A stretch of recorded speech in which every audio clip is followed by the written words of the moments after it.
Bom dia a todos e todas. Cumprimento o senador Moca, que preside essa audiência pública. Também cumprimento e parabenizo a senadora Ana Amélia pela relevância do tema dessa audiência, que é tão cara hoje para a saúde pública brasileira, pensar na obesidade, em especial na obesidade em crianças e adolescentes. Senador Ciro, pela presença eu agradeço, e a oportunidade do Ministério da Saúde apresentar, em nome do governo brasileiro, o conjunto das políticas públicas que estamos implantando e delineando para a prevenção e controle da obesidade. Também gostaria de cumprimentar a professora Silvia Cozzolino, eu chamo de professora, é minha colega de profissão, nutricionista, mas sempre uma referência da Universidade de São Paulo, que a gente tem uma história, ela foi minha professora, eu fui professora da filha dela, então é uma questão de gerações, né, na nutrição. Doutor Rogério, a alegria, o prazer de estar aqui compartilhando essa mesa.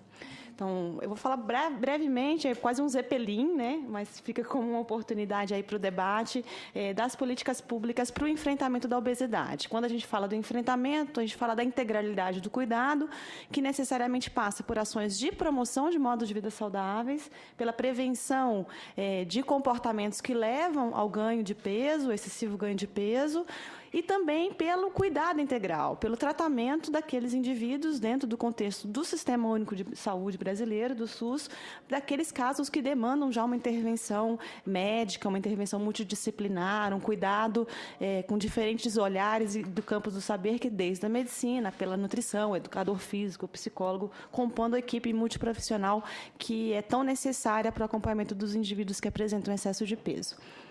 Eu que passo. Então, esse é um cenário muito rápido, né? O Brasil tem hoje uma grande possibilidade de avaliação do cenário nutricional da população brasileira, com inquéritos desde a década de 70, que nos permitem verificar que hoje a desnutrição já não é mais um problema de saúde pública. Obviamente, temos um compromisso de sempre zelar, mesmo que tenha uma criança desnutrida, a gente vai olhar por essas crianças, mas, do ponto de vista de magnitude, o sobrepeso e a obesidade é o principal problema de saúde pública, em geral, na população. Se eu falo das crianças menores de 5 anos, eu ainda tenho a coexistência de carências de micronutrientes, como bem disse a professora Silvia, em especial da anemia, onde a gente tem hoje 1 em cada 5 crianças brasileiras apresentando anemia, né? Esse é um sistema de monitoramento de fatores de risco para doenças crônicas do Ministério da Saúde, o Vigitel, e a cada ano a gente vai atualizando esses dados, e esses dados são interessantes porque eles mostram a tendência de aumento do excesso de peso e obesidade na população brasileira ano a ano, desde 2006 até 2012, e a gente observa que nenhum outro desfecho em saúde vem aumentando com a velocidade do excesso de peso e obesidade, o que nos permite projetar que, se nada fosse feito, e eu tenho a alegria de usar esse verbo, né, na condicional, e na realidade não é esse o tempo verbal, porque estamos fazendo, a gente teria um cenário que seria um cenário de, em 20 anos, o Brasil ser semelhante ao México, semelhante aos Estados Unidos do ponto de vista de magnitude da obesidade. Esse também é um problema.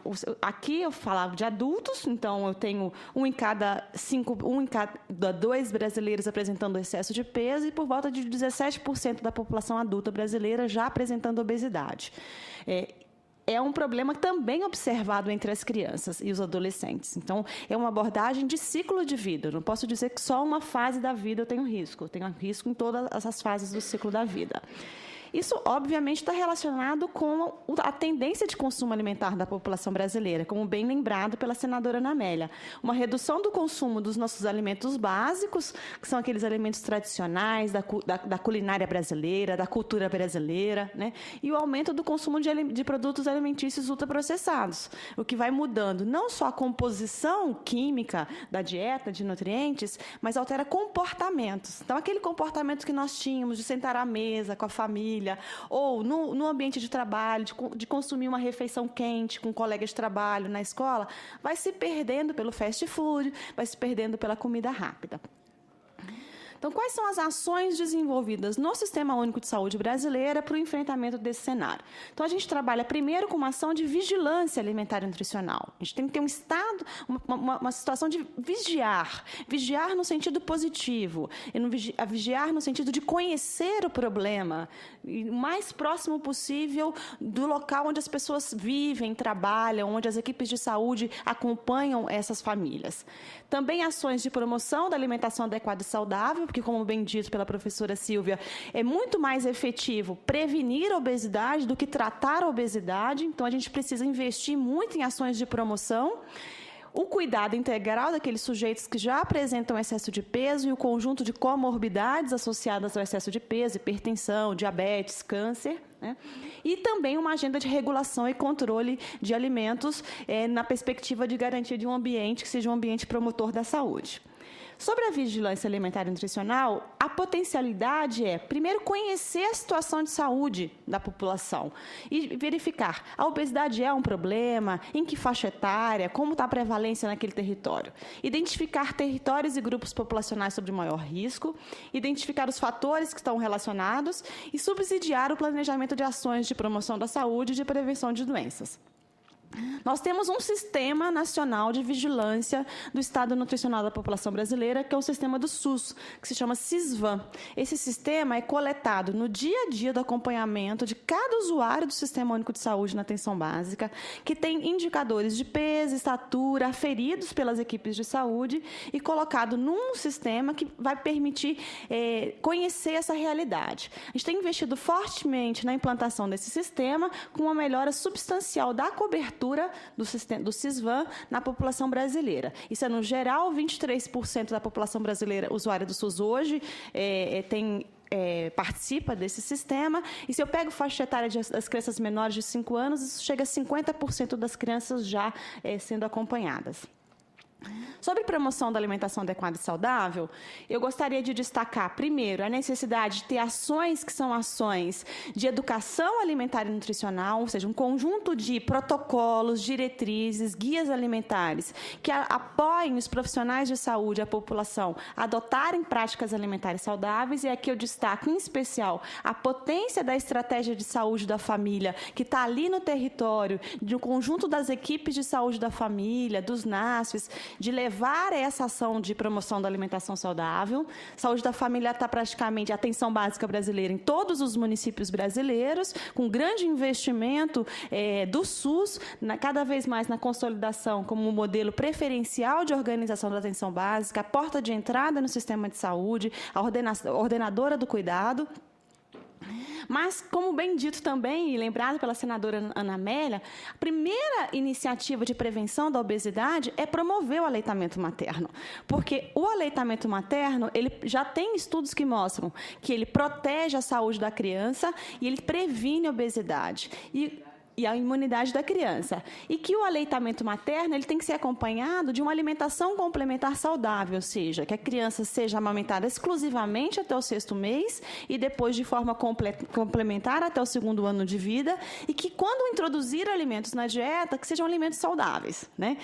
Porque é o período estratégico de formação de hábitos alimentares saudáveis. Então, nós temos no Sistema Único de Saúde algumas estratégias voltadas para essa ação.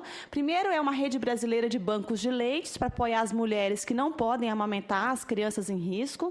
O Hospital Amigo da Criança, que tem todo esse foco de credenciamento para cada vez mais ser sensível ao aleitamento materno, desde o período da gestação, pré-natal, até o momento tão crítico ali do parto, né, de apoiar a mulher nessas primeiras horas de vida da criança.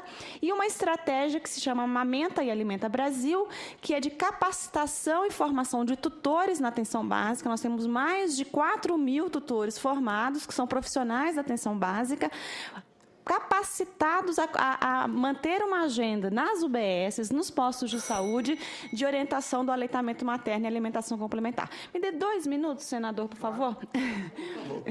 Uma outra ação importante é o Programa Saúde na Escola, com foco aí em pré-escolares e em escolares. O PCE hoje é um grande programa intersetorial, numa parceria da Educação e Saúde. Está presente em 4.861 municípios brasileiros.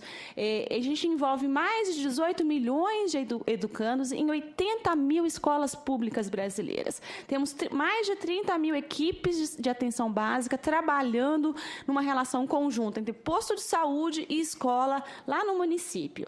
E a prevenção da obesidade tem sido uma tônica das semanas de mobilização do PSE. A professora Silvia falou da necessidade da avaliação do peso e da estatura de forma regular nas escolas. E o PSE prevê isso no seu primeiro componente. A obrigatoriedade de, ano a ano, avaliar o estado nutricional das crianças. Então, a gente já tem política pública para conduzir isso.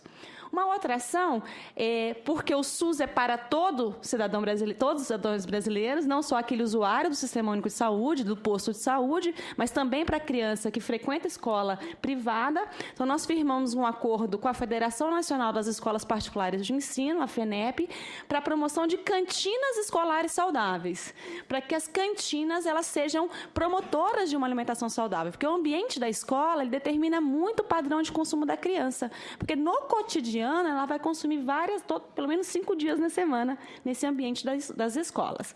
Então, a gente tem esse esforço com cursos de capacitação de merendeira, de dono de escola.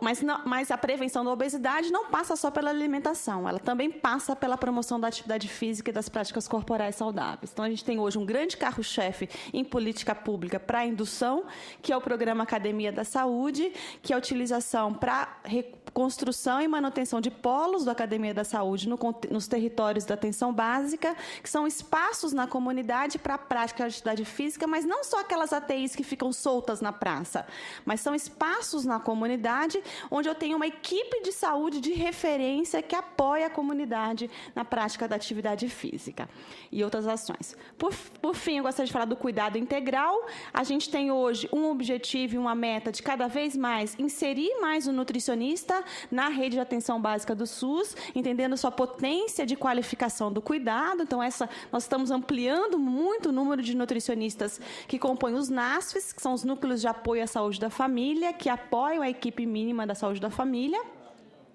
E nós lançamos uma linha de cuidado para prevenção e controle da obesidade, que é para orientar protocolos e cuidados que passam desde a prevenção até a reabilitação. De tal forma que hoje, um hospital que faz cirurgia bariátrica, ele não pode fazer só cirurgia bariátrica no município ou naquela região de saúde. Ele tem que se comprometer para receber recurso do SUS a fazer uma linha toda, onde eu tenho referência de prevenção, onde eu tenho referência de promoção da saúde. Que essa é uma normativa recente que está em fase aí de adesão pelos estados e municípios brasileiros. Lembrando sempre do caráter interfederativo do Sistema Único de Saúde, né, e da necessidade aí de pactuação entre os gestores estaduais, gestores municipais e a União.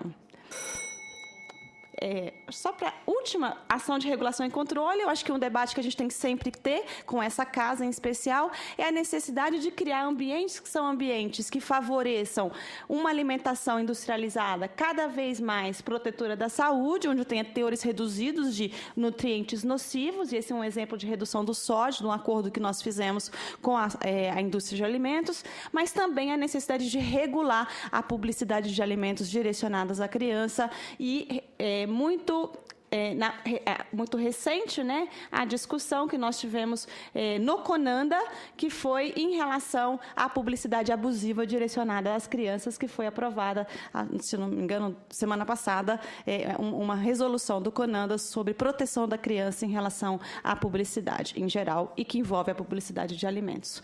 Muito obrigada, desculpa me estender.